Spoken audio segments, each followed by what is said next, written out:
এক সাইকো যখন police officer হয়, ক্রিমিনালদের এমন অবস্থা করে যা দেখে আজরাইলও ভয় পাবে। তো আপনাদের জন্য নিয়ে আসলাম সদ্য মুক্তি পেতে যাওয়া সিনেমা হিটরি। অন্ধকার কক্ষে আলো জ্বলে উঠে একজন উচ্চপদস্থ পুলিশ অফিসার ফোনে কথা বলছে। আমাদের শহরে সিরিয়াল কিলিং শুরু হয়েছে, আর খুনের ধরন একদম একই। এই কেসের জন্য একজন শক্তিশালী অফিসার দরকার, সহকারী অফিসার। স্যার, যদি অনুমতি দেন, আমি একজনের নাম সাজেস্ট করতে চাই। অর্জুন সরকার। ডিসিপি গম্ভীর স্বরে বলে, আমিও কেস ওকে দিতে রাজি, কিন্তু ওর লঠির আঘাতে কে মরবে সেটাই ভয়। অর্জুন সরকার এসে একজন ক্রিমিনালকে জেরা করছে।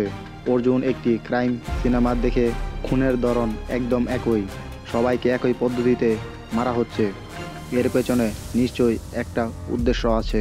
সহকারী অফিসার, স্যার, যদি অনুমতি দেন, আমি কিছু প্রমাণ এনেছি।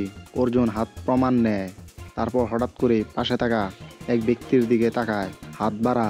লোকটি ভয়ে ভয়ে হাত বাড়ায়। অর্জুন হালকা মুচকি হাসে। একটি পুরনো ফ্যাক্টরিতে অর্জুন একজন সন্দেহভাজন ব্যক্তিকে ধরে ফেলে।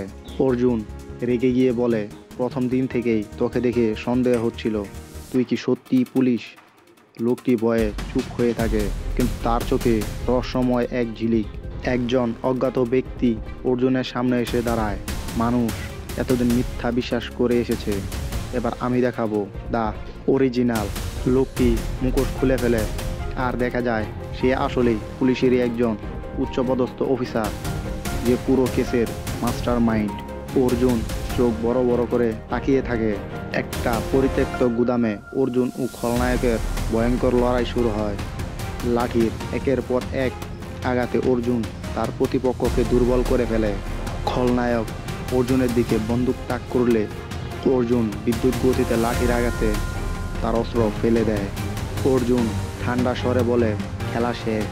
পুলিশ সবসময় এক ধাপ এগিয়ে। অন্য সব পুলিশ দল এসে খলনায়ককে গ্রেপ্তার করে, আর অর্জুন ধীরে ধীরে ক্যামেরার দিকে তাকিয়ে মুচকি মুচকি হাসে।